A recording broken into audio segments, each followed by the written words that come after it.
যে শবে কদর এত গুরুত্বপূর্ণ রজনী, এই রাত্রিটা ফিক্সড একটা রজনী আল্লাহ তাআলা আমাকে জানিয়ে দিয়েছেন, আমি তোমাদেরকে বলতে চাচ্ছি। ইত্যবসরের প্রাণের নবীজি ওই ডেটটা ভুলেই গেলেন। রাসূলুল্লাহ সাল্লাল্লাহু আলাইহি ওয়াসাল্লাম শবে কদরের রাত্রি সম্পর্কে বলতে আসতেছিলেন, মসজিদে নববীতে সাহাবায়ে কেরামকে বলতে আসতেছিলেন যে আমি শবে কদর কবে এই তারিখটা তোমাদেরকে নির্দিষ্ট করে বলে দিতে চাই।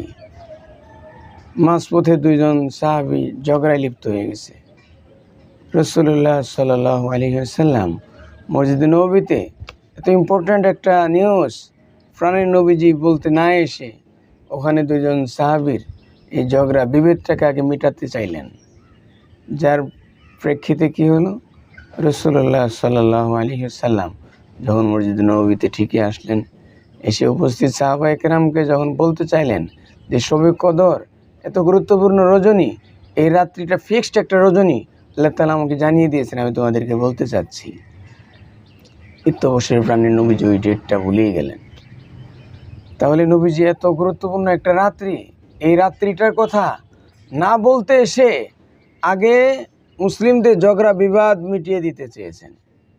তাহলে আমরা এখান থেকে কী বুঝতে পারি যে আমাদের কতটা একতাবদ্ধ হয়ে থাকা উচিত, যে সর্বাগ্রে আল্লাহ তাআলার যে অর্ডার, আল্লাহ তাআলা যেটা বলেছেন ওয়াতাসিমু বিহাবলিল্লাহি জামিয়া, তোমরা একটা রশ্মিকে যেমন সকলে মিলে আঁকড়ে ধরো, আমার দ্বীন ইসলামকে এমনভাবে আঁকড়ে ধরো, তোমরা বিভেদ তৈরি করিও না, একে অপরের ভুল বুঝাবুঝিতে যাও না।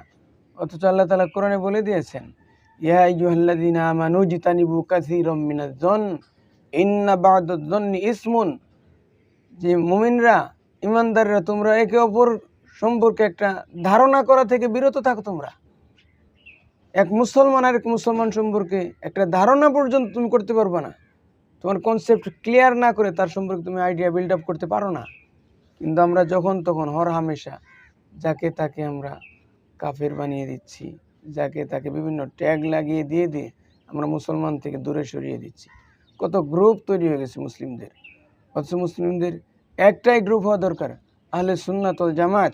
প্রাণের নবীজি রাসূলুল্লাহ সাল্লাল্লাহু আলাইহি ওয়াসাল্লাম যে সাহাবায়ে কেরামকে আমাদের সামনে নমুনা রেখে গিয়েছেন, তাদের পথ এবং মত এটাই আমাদের গ্রহণ করতে হবে।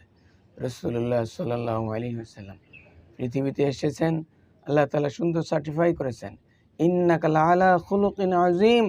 নবীজি আপনার চরিত্রে অনেক মানুষ কালিমা লেপন করতে চায়, কিন্তু আপনাকে আমি এমন এক মহান চরিত্রের অধিকারী বানিয়ে দিলাম, কিয়ামত পর্যন্ত যত মানুষ আসবে প্রত্যেকের জন্য অনুসরণীয় অনুকরণীয় আপনার আদর্শ থাকবে।